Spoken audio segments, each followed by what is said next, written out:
The complete story of Prophet Ibrahim from birth to death is a fascinating one. The story of Prophet Ibrahim is very diverse and holds great exemplary value.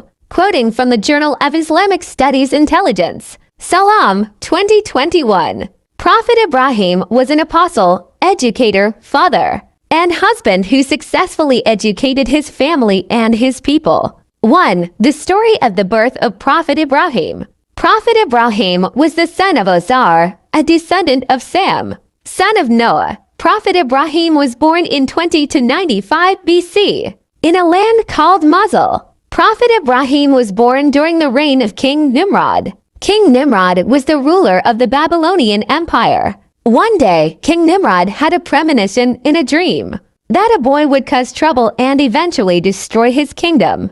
King Nimrod immediately issued an order to kill every male child in Babylon. The child referred to in the story was Prophet Ibrahim. But Allah saved Ibrahim's mother by not showing signs of pregnancy when she was pregnant with him, so that his mother could give birth and Ibrahim could grow up and be safe from the evil of King Nimrod. The story of the Prophet Ibrahim as a child. One day, Prophet Ibrahim asked about the statues his father had made, and his father told him that they were statues of gods. Prophet Ibrahim was amazed to see this and rejected this idea. Prophet Ibrahim used the statues to play, and sometimes he even rode on the backs of the statues, like people usually ride donkeys. One day, his father saw him riding on the back of a statue called Marduk. Immediately his father became angry and forbade him to play with the statue. Ibrahim asked, "What is this statue, O my father? Its 2 ears are big, bigger than ours." His father answered, "That is Marduk, the god of gods, O my son. And those 2 large ears are a symbol of extraordinary intelligence." Ibrahim seemed to be laughing, even though at that time he was only 7 years old. One day, Ibrahim and his father entered the place of worship, where the statues were. At that time, there was a feast and celebration in front of the statues. And in the midst of the celebration, there was a shaman who gave instructions about the greatness of God, the greatest idol. In a voice full of emotion, the shaman begged the statue to have mercy on his people and provide them with sustenance. Suddenly, the silence was broken by Ibrahim's voice, addressed to the shaman. "O shaman, he will never hear you. Do you believe he hears?" Everyone looked shocked and searched for the source of the voice. They discovered it was Ibrahim's voice. The shaman then began to show concern and anger. His father tried to calm the situation, explaining that his son was ill and didn't know what he was talking about. Then they left the place of worship. The father accompanied Ibrahim to his bed and attempted to put him to sleep, then left him. However, Ibrahim refused to simply sleep. When he saw the misguidance that had befallen humanity, he immediately rose from his bed. He was not ill. He felt he was facing a major event. He considered it impossible for the statues, made of wood and stone, to be the gods of his people. The story of the prophet Abraham searching for God. Ibrahim came out of his house towards a mountain. He walked alone in the dark. He chose one of the caves on the mountain, then leaned his back and sat in contemplation. He looked at the sky. He began to get bored looking at the earth, which was filled with an atmosphere of ignorance that relied on idols. Finally, Prophet Ibrahim decided to carry out a search. The God who must be worshipped must be something special and have unmatched abilities. Then Allah showed signs of his majesty. Allah showed him the stars, moon, and sun, until finally the Prophet Abraham began to understand that the God he worshipped was not a God of objects that rose and set.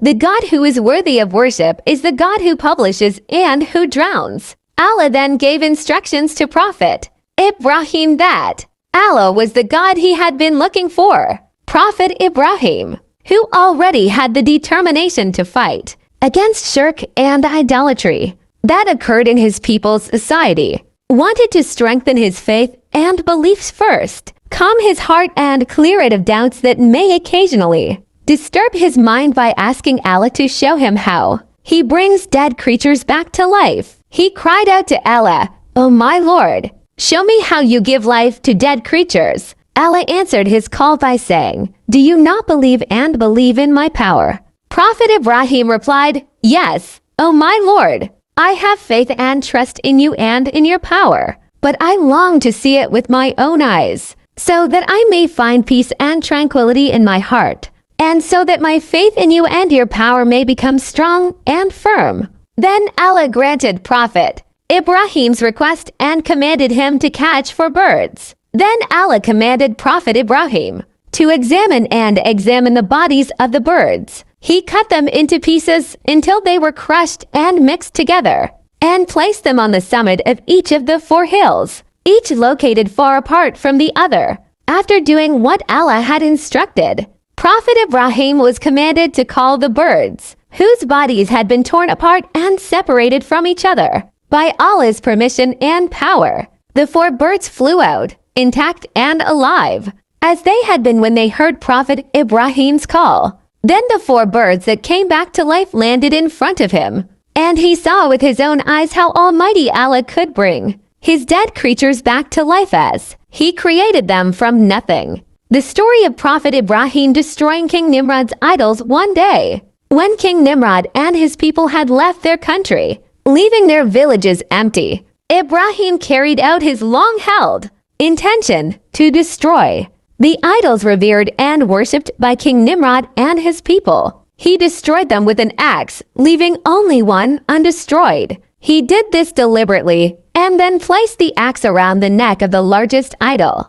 A few days later, King Nimrod and his followers returned to their country. He was furious to discover that all the idols he had worshipped had been destroyed.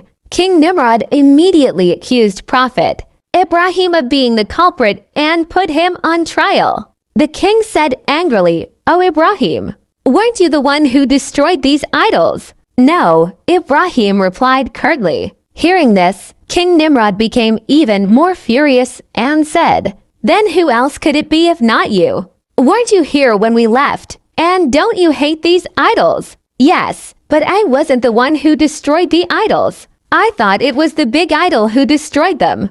Isn't the axe still at its neck?" Ibrahim replied calmly. King Nimrod refuted him.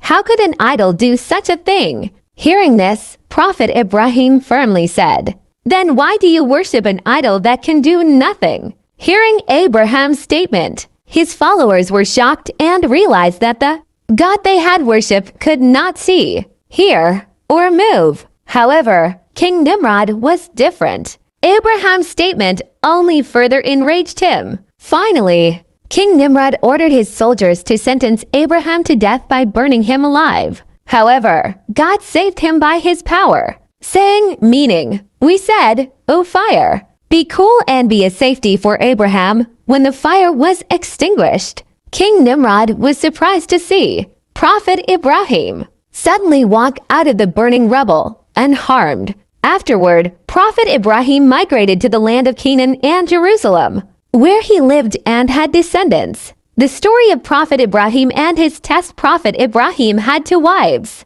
Sarah and Hagar, and had 2 sons, Ishmael and Isaac, both of whom became prophets and messengers of Allah. Hagar bore Ishmael, and Sarah bore Isaac. He married Hagar because Sarah was childless. Sarah then asked Ibrahim to marry her slave Hagar, and Ishmael was born. However, Sarah soon had a son, Isaac. When Ishmael grew up, Allah wanted to test Ibrahim's loyalty to his commands through a dream about a child being slaughtered. Then, without complaining and changing the strength of his faith, Prophet Ibrahim invited Ishmael to carry out Allah's commands. When Ibrahim laid his son down to carry out Allah's orders, he first asked for a response and approval from his son, Ishmael. Ibrahim said, "O my son, indeed I saw in a dream that I was slaughtering you. So tell me what you think." His son answered, "O my father, carry out what you have been commanded.